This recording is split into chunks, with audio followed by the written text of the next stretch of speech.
Hey everybody, Adam with Grappone Mazda here, and today we're going to walk you around the Mazda SUV lineup. We'll cover some of the similarities, some of the differences, and help you find out which one's right for you. Let's get started.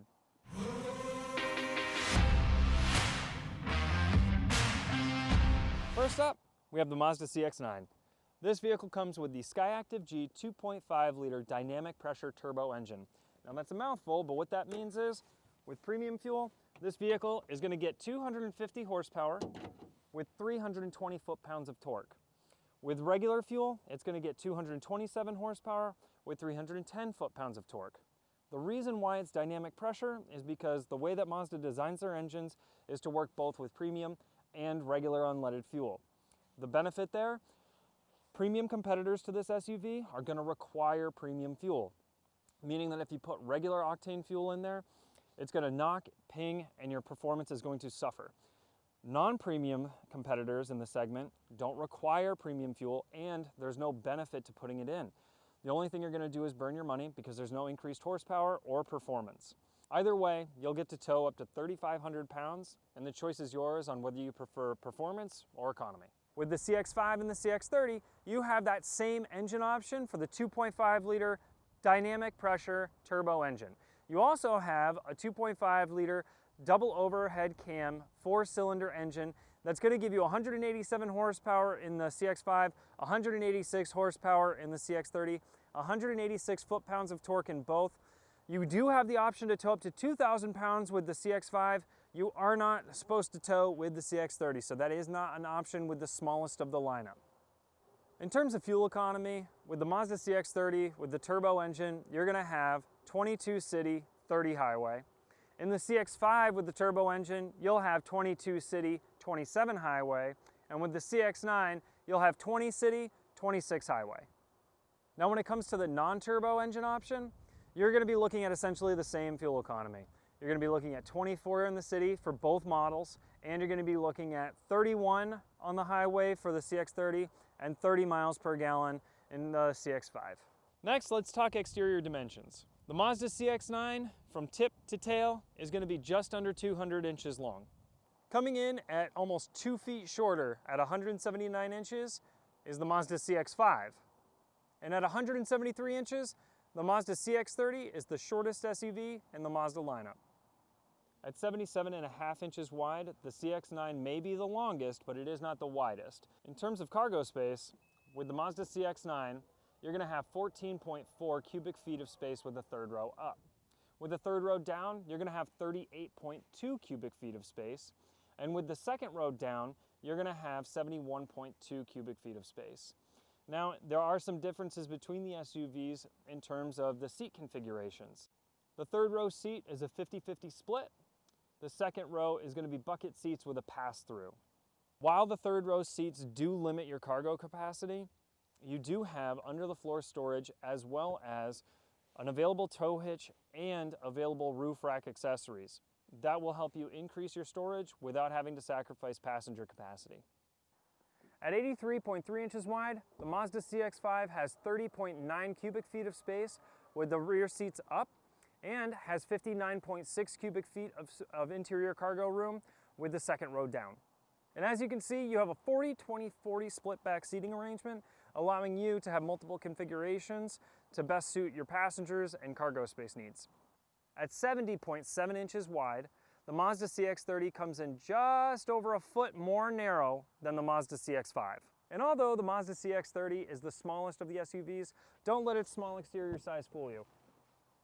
In the back, you'll find 20.2 cubic feet worth of room for cargo with the rear seats up and 45.2 cubic feet with the rear seats down.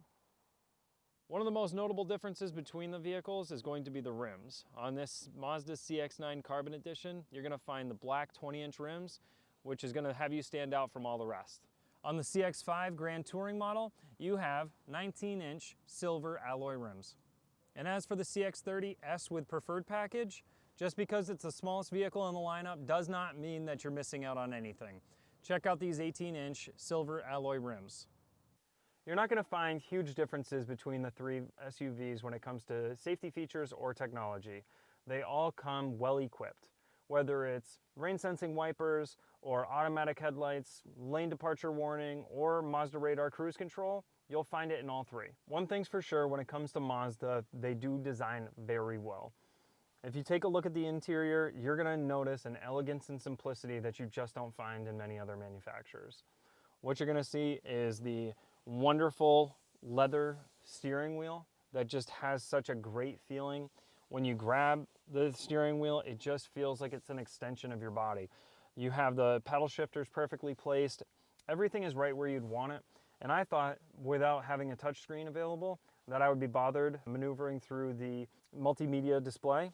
Just on a drive without any instruction at all, I was easily able to maneuver through the menus, and everything came very natural intuitively, as you would expect it would from Mazda's design.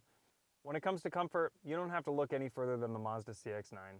With the available heated steering wheel, the front seats have available heated seats and ventilated seats.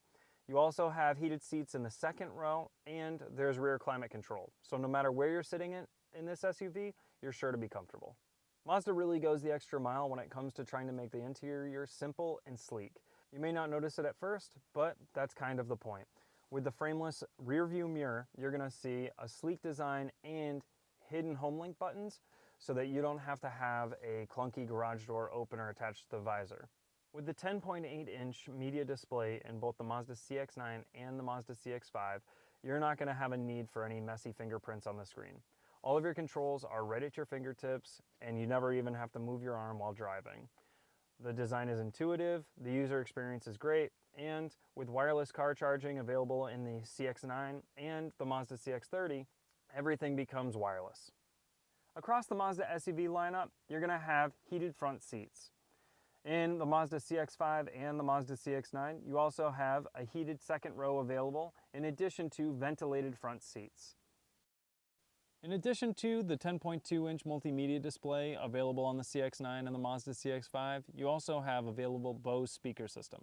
While the speakers may look a little different across the SUVs, Bose speakers are available across the SUV lineup.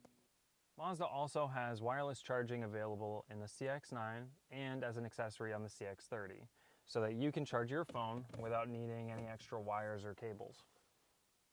When it comes to a sunroof, you don't have to worry because it's available in all three of the SUVs.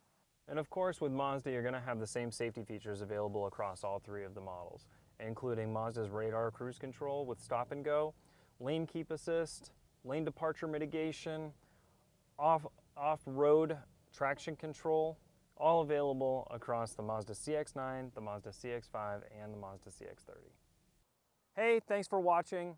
Remember to leave us your comments down below and like and subscribe for more content like this. If you have any questions or want to test drive and you're in the New England area, head on over to GrapponeMazda.com where you can schedule a test drive or work with one of our product specialists who will be more than happy to answer all your questions. Thanks, and we'll see you next time.